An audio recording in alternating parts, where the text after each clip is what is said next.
शुक्लां ब्रह्मविचारसारपरमामाद्यां जगद्व्यापिनीं वीणापुस्तकधारिणीमभयदां जाड्यान्धकारापगां हस्ते स्फाटिकमालिकां विदधतीं पद्मासने संस्थितां वन्दे तां परमेश्वरीं भगवतीं बुद्धिप्रदां शारदां శ్రీ మహాగణాధిపతయే నమ, శ్రీ మహాసరస్వత్యై నమ, శ్రీ గురుభ్యో నమ. 2025వ సంవత్సరానికి స్వాగతం. ప్రేక్షకులకు, శ్రోతలకు అందరికీ కూడాను 2025వ సంవత్సరము శుభాకాంక్షలు తెలియజేస్తూ, ఈ 2025వ సంవత్సరము అందరికీ కూడాను సుఖ సంతోషాలతో ఉండాలి అని చెప్పేసి ఆ భగవంతుణ్ణి ప్రార్థిస్తూ, 12 రాసులు ఈ సంవత్సరంలో 12 రాసులలో జన్మించినటువంటి వారికి ఈ 2025వ సంవత్సరంలో గోచార ఫలితాలు ఎలా ఉంటాయో తెలుసుకుందాం. 2025వ సంవత్సరంలో కుంభరాశిలో జన్మించినటువంటి వారికి గోచార ఫలితాలు ఎలా ఉన్నాయో తెలుసుకుందాం. ముందుగా ఏ నక్షత్రం ఏ పాదంలో జన్మించినటువంటి వాళ్ళు కుంభరాశి కిందికి వస్తారు, ఏ అక్షరంతో ప్రారంభమయ్యేటువంటి వ్యవహార నామం కలిగినటువంటి వాళ్ళందరూ కూడా ఈ కుంభరాశి కిందికి వస్తారో తెలుసుకుందాం. ధనిష్ఠ నక్షత్రం 2, 3 పాదములలో జన్మించినటువంటి వాళ్ళు, శతభిష నక్షత్రం 1, 2, 3, 4 పాదములలో జన్మించినటువంటి వాళ్ళు, పూర్వభద్ర నక్షత్రం 1, 2, 3 పాదములలో జన్మించినటువంటి వాళ్ళందరూ కూడాను కుంభరాశి కిందికి వస్తారు. అంతేకాకుండా ఈ నక్షత్రము పాదము తెలియనటువంటి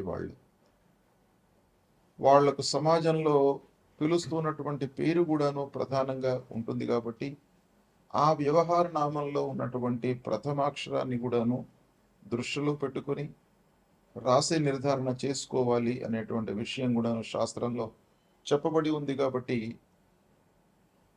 ఈ కుంభరాశి కిందికి గు, గే, సా, సి, సు, సే, సో, దా, ది, దు అనేటువంటి అక్షరాలతో ప్రారంభమయ్యేటువంటి వ్యవహార నామం కలిగినటువంటి వాళ్ళు కూడాను కుంభరాశి కిందికి వస్తారు.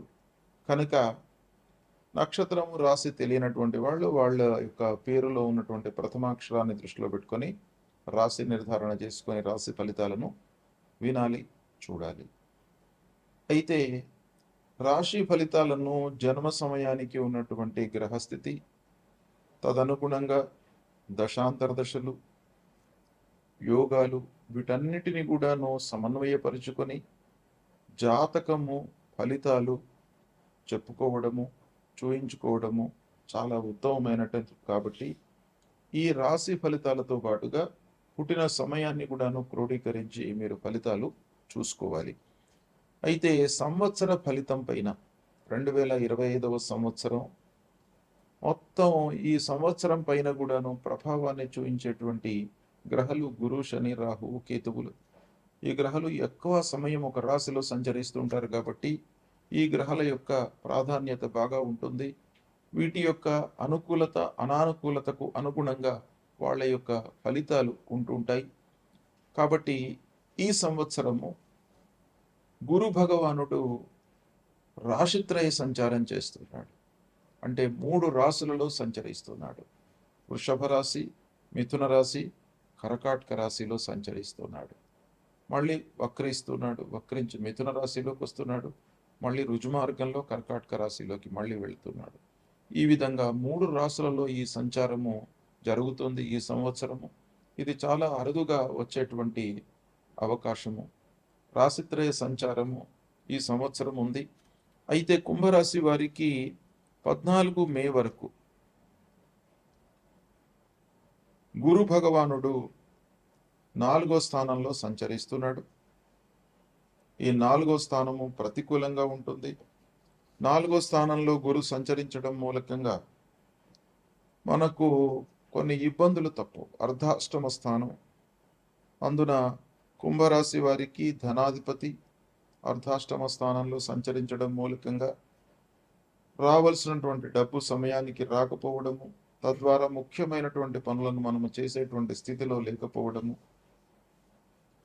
తదనుగుణంగా ఇంటి వాతావరణము కొంత ఇబ్బందికరంగా ఉంటూ అసౌకర్యము, అశాంతి అనేటువంటిది ప్రజ్వరిల్లేటువంటి అవకాశాలు బాగా ఉంటాయి. అయితే ఈ అర్ధాష్టమ గురు సంచారం మూలకంగా ముఖ్యంగా 14 మే వరకు ఉంది కాబట్టి ఆత్మీయులతో, బంధువులతో కలహాలు, దగ్గరి వాళ్ళు ముఖ్యంగా మనకు ప్రతినిత్యం కూడాను మనతో ఎవరైతే క్లోజ్గా మూవ్ అవుతున్నారు, తిరుగుతున్నారు, వాళ్ళను మీరు కనిపెడుతూ ఉండాలి. వాళ్ళు మిమ్మల్ని మిస్గైడ్ చేసేటువంటి అవకాశాలు ఈ అర్ధాష్టమ స్థానంలో సంచరిస్తున్నటువంటి సమయంలో ఉంటాయి. తద్వారా మనస్పర్ధలకు గురి అవుతారు. భార్యా పిల్లలతో అనవసరమైనటువంటి గ్యాప్ ఏర్పడుతుంది. అనవసరమైనటువంటి వాగ్వివాదాల మూలకంగా దూరం బాగా ఏర్పడుతుంది. పిల్లలు మిమ్మల్ని చూస్తేనే భయపడటము, అనవసరమైనటువంటి చర్చలు, పెద్దల యొక్క సహాయ సహకారాలు అందకపోవడము, ఇలాంటివి మీకు జరిగేటువంటి అవకాశాలు బాగా ఉంటాయి. మీరు ప్రయత్నపూర్వకంగా పనులు చేసినప్పటికీ వాటి లోపల అనుకున్న మేర మీకు ఫలితాలు ఉండకపోవడం అనేటువంటిది ప్రధానంగా ఈ సమయంలో మీకు కనబడుతుంది. అనాలోచిత పెట్టుబడులకు దూరంగా ఉండండి.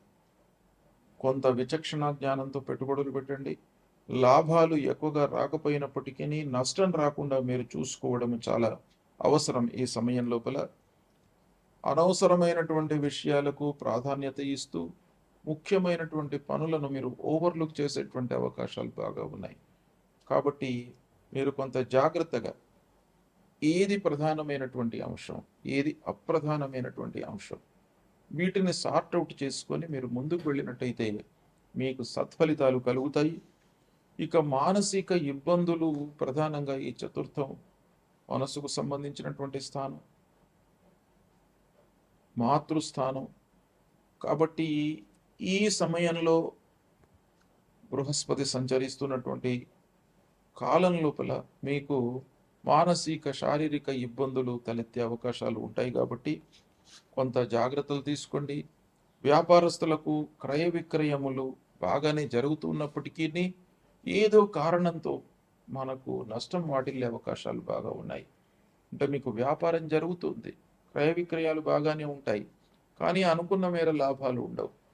ఏదో ఎవరో చెప్పినటువంటి మాట మధ్యలో వినడం మూలకంగా మీరు ఇన్వెస్ట్మెంట్ చేయడము, తద్వారా మీకు నష్టం జరగడము, ఇలాంటివి బాగా ఈ సమయం లోపల ఉండే అవకాశాలు ఉన్నాయి. కాబట్టి ఖర్చులు, స్థల మార్పులు ఇవన్నీ కూడా ఈ సమయంలో ఉంటాయి. కనుక కొంత జాగ్రత్తగా ఉండడం మంచిది. ఇవన్నీ కూడాను 14 మే వరకు గోచరిస్తున్నాయి. ఇక 14 మే రోజున గురు భగవానుడు మిథున రాశిలోకి ప్రవేశిస్తున్నాడు. మిథున రాశిలోకి ప్రవేశించి 19 అక్టోబర్ వరకు ఉంటున్నాడు. అంటే 5 మాసాల 5 రోజులు మిథున రాశిలో సంచరిస్తున్నాడు. ఈ మిథున రాశిలో సంచారము అనుకూలంగా ఉంటుంది. 5వ స్థానం అవుతుంది. అంటే పంచమ స్థానంలో ఈ కుంభరాశి వారికి గురు భగవానుడి యొక్క అనుకూలత ఉంటుంది. అందులో లాభాధిపతి, ధనాధిపతి పంచమ స్థానంలో ఉన్నాడు. కాబట్టి మీరు అనుకున్న మేర పనులు చేయగలుగుతారు. డబ్బు ఆదాయము స్థిరంగా ఉంటుంది. రావాల్సినటువంటి డబ్బు మీకు చేతికి అందుతుంది. పిల్లల విషయంలో మీరు మంచి నిర్ణయాలు తీసుకోగలుగుతారు. మంచి సంస్థలలో వాళ్లను చేర్పించడానికి, హయ్యర్ ఎడ్యుకేషన్కి బాగా ఉపయోగపడేటువంటి సమయము. ఇక సాహసించి కూడాను మీరు పనులు చేసేటువంటి అవకాశాలు ఉంటాయి. అంటే సాహసించి చేయడము అనేటువంటిది కొంత ఎప్పటికైనా కూడాను మంచిది కాదు. అయినప్పటికీ ఏదో ఒక సమయం లోపల మనము సాహసించి చేస్తేనే, సాహసే లక్ష్మి అన్నారు. మనము సాహసించి చేయనట్టయితే మనకు లక్ష్మి వరించదు. కానీ ఆ సాహసం చేసేటువంటి సమయం లోపల మీరు కొంత విచక్షణ జ్ఞానాన్ని ఉపయోగించినట్టయితే 100% మీకు లక్ష్మీ అమ్మవారు వరిస్తుంది మిమ్మల్ని. కాబట్టి సాహసంతో పాటుగా కొంత మీరు ఆలోచనను ముందుకు తీసుకువెళ్ళండి, లాభాలను పొందుతారు. ఇక ఇంటిలో భార్య పిల్లలతో మీరు సౌఖ్యంగా ఉంటారు. ఈ సమయం లోపల పూర్వం ఏదైతే ఇబ్బందులు అవన్నీ కూడాను తలెత్తాయో ఈ సమయంలో అవన్నీ కూడాను సద్దుమణిగేటువంటి అవకాశాలు ఉన్నాయి. కాబట్టి తల్లిదండ్రులు, భార్య, పిల్లలు వీరందరితో సుఖమయమైనటువంటి జీవితాన్ని గడుపుతారు. ప్రశాంతమైనటువంటి వాతావరణం ఉంటుంది ఇంటిలో. కాబట్టి అది మీకు ఒక వరంగా ఉంటుంది. మీరు ఎన్ని కష్టపడ్డా కూడాను బయట ఎన్ని విధాలుగా శ్రమ ఓర్చుకున్నప్పటికీ ఇంటికి వచ్చిన తర్వాత మీకు ప్రశాంతమైనటువంటి వాతావరణం ఉన్నట్టయితే మీకు ఒక 1000 ఏనుగుల బలాన్ని ఇస్తుంది. కాబట్టి అది ఈ సమయంలో మీకు అనుకూలంగా ఉంది. ఆదాయ పరిస్థితి స్థిరంగా ఉంటుంది. క్రమేపీ పెరిగేటువంటి అవకాశాలు కూడాను ఉన్నాయి. స్నేహితులు, బంధువులతో మంచి మాట ఉంటుంది. సుహృద్భావ వాతావరణం, బంధువులు, ఆత్మీయులు, పెద్దలు, అధికారులు, అధినాయకులు వీళ్ళందరితో కూడాను మీరు ఒక సుహృద్భావ వాతావరణాన్ని నెలకొల్పుకుంటారు.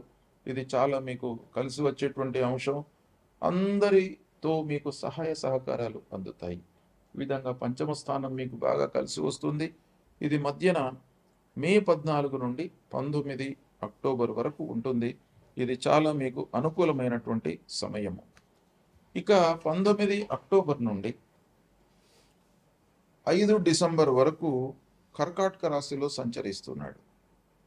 ఈ కర్కాటక రాశిలో సంచారము కుంభరాశి వారికి షష్టమ స్థానం అవుతుంది.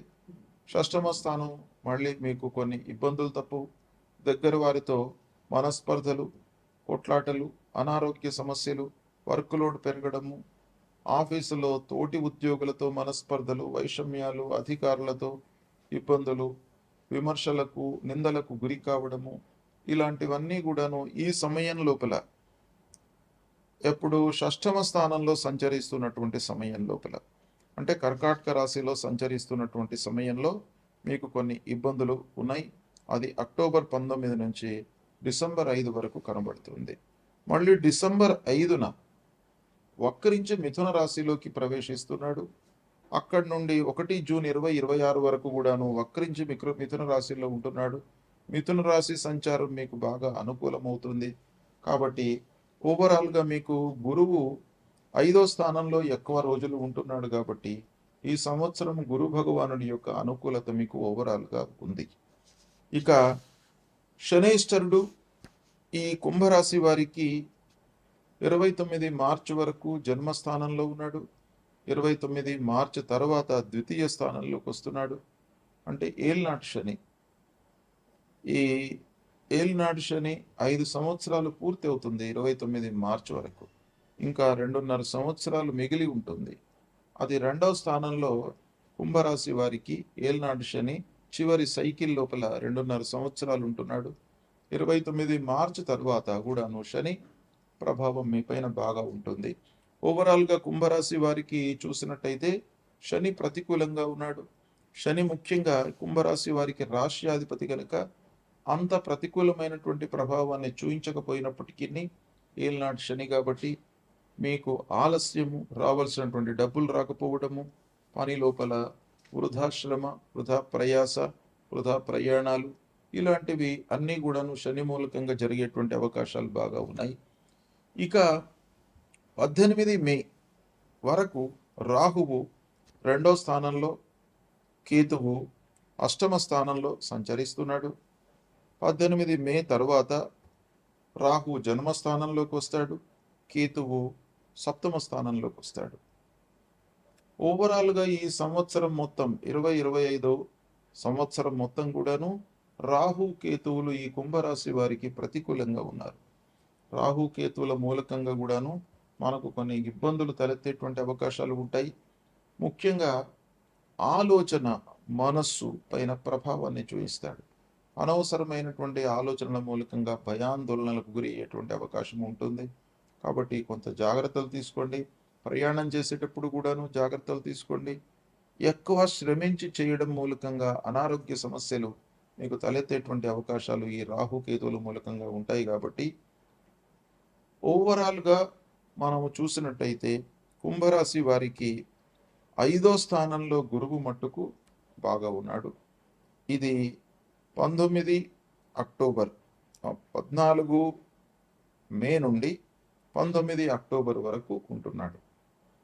అంటే 5 మాసాల 5 రోజులు మధ్యన, మే నుండి అక్టోబర్ వరకు. ఇది 5వ స్థానంలో ఈ సమయంలో గురు భగవానుడు సంచరిస్తున్నాడు. ఇది మీకు అనుకూలమైనటువంటి సమయం. గురువు యొక్క ప్రభావము, సంచారము మన జాతకము పైన చాలా ఉంటుంది. మన వ్యవహారం పైన, మనం చేస్తున్నటువంటి పనులపైన ప్రభావం బాగా ఉంటుంది కాబట్టి ఈ సమయము కొంత మీకు అనుకూలంగా ఉంటుంది. మిగతా సమయంలో గురువు కూడాను ప్రతికూలంగా ఉన్నాడు, శని కూడాను ప్రతికూలంగా ఉన్నాడు, రాహు కేతువులు కూడాను ప్రతికూలంగా ఉన్నారు కాబట్టి కొంత ఆలోచించి నిర్ణయాలు తీసుకోవడము, 1కి 4 సార్లు ఆ పని గురించి తెలుసుకోవడము. మనం ఏ పని ప్రారంభం చేసినప్పటికీ ఆ పని యొక్క పూర్వాపరాలను, లాభాలాభాలను మనము తెలుసుకొని ముందుకు వెళ్ళడం చాలా మంచిది. అయితే ఈ కుంభరాశి వారికి ఈ సంవత్సరం ఏ గ్రహాలు ప్రతికూలంగా ఉన్నాయి, వాటికి ఏం చేయాలి అనేటువంటి విషయాన్ని మనం ఆలోచించినట్టయితే, అర్ధాష్టమ స్థానంలో గురువు, షష్టమ స్థానంలో గురువు ఉన్నారు. గురు భగవానుడు ప్రతికూలంగా ఉన్నాడు కాబట్టి గురువు కొరకై దేవానాంచ ఋషీణాంచ గురుం కాంచన సన్నిభం వందనీయం త్రిలోకానాం తం నమామి బృహస్పతిం అనేటువంటి ఈ మూల మంత్రాన్ని ప్రతినిత్యం చదువుకోండి. దక్షిణామూర్తి స్తోత్ర పారాయణం చేసుకోండి. తర్వాత దత్తాత్రేయ స్వామిని కొలువండి. ప్రతినిత్యం కూడాను దత్తాత్రేయ స్వామికి మీరు పూజాధికాలు చేసినట్టయితే ఆ స్వామివారి యొక్క అనుగ్రహం లభిస్తుంది. అన్నిటికంటే ముఖ్యమైనటువంటి విషయము, తల్లిదండ్రులను సేవించండి. రోజు నిత్యము లేవగానే తల్లిదండ్రులను దర్శించుకోండి. వాళ్లకు పాదాభివందనం చేయండి. వాళ్ళ ఆరోగ్యం గురించి తెలుసుకోండి. యోగక్షేమాలను తెలుసుకోండి. తద్వారా వాళ్ళ యొక్క అంతర్గతంగా వాళ్ళ యొక్క దీవెనలు మీకు లభిస్తాయి. అది చేసినట్టయితే మీకు భవిష్యత్తు లోపల ఏ గ్రహం కూడాను మీకు ప్రతికూలంగా ఉన్నప్పటికీ మిమ్మల్ని ఏమీ చేయకుండా ఆ తల్లిదండ్రుల యొక్క అనుగ్రహము, ఆ భగవంతుడి అనుగ్రహం కంటే కూడాను పెద్దది. కాబట్టి తల్లిదండ్రులను సేవించినట్టయితే మీకు గురు భగవానుడి యొక్క అనుగ్రహం లభిస్తుంది. శనీశ్వరుడు కూడాను ప్రతికూలంగా ఉన్నాడు కాబట్టి శని భగవానుణ్ణి మీరు సంతృప్తిపరచడానికి శివాలయానికి వెళ్ళండి. ప్రతినిత్యం కూడాను శివాలయానికి వెళ్ళి ఆ శివుడిని దర్శించుకున్నట్టయితే మీకు అపమృత్యు దోషాలు పోతాయి, అనారోగ్య సమస్యలు దూరమవుతాయి, ఆయుర్దాయము పెరుగుతుంది. ఆంజనేయ స్వామిని కూడాను దర్శించుకోండి. ఆంజనేయ స్వామిని దర్శించుకోవడం మూలకంగా మీకు భయభ్రాంతులు లేకుండా ఉంటాయి. మనిషి భయం లేకుండా ఉన్నట్టయితే కొన్ని అద్భుతాలు సృష్టించేటువంటి అవకాశాలు ఉన్నాయి. కాబట్టి ఆ భయము ఇవన్నీ కూడాను ఆ ఆంజనేయ స్వామిని దర్శించుకోవడం మూలకంగా కలుగుతుంది. ఇక రాహుకేతువుల కొరకై అమ్మవారిని దర్శించండి. అమ్మవారి దేవాలయానికి వెళ్ళండి. అమ్మగారి యొక్క మీకు అనుగ్రహం మూలకంగా తప్పకుండా మీకు మంచి జరుగుతుంది. ఈ విధంగా పరిహారాలు చేసుకున్నట్టయితే మీకు ఈ గ్రహాలు దుస్థానాలలో సంచరిస్తున్నటువంటి సమయం లోపల కలిగేటువంటి దుష్ప్రభావం దూరమవుతుంది. ఆ గురు భగవానుడి యొక్క అనుగ్రహంతో మీకు ఈ సంవత్సరం అంతా కూడాను మంచే జరుగుతుంది. ఈ పరిహారాలను మట్టుకు తప్పకుండా మీరు ఆచరించండి. శుభ ఫలితాలను పొందుతారు. శుభం.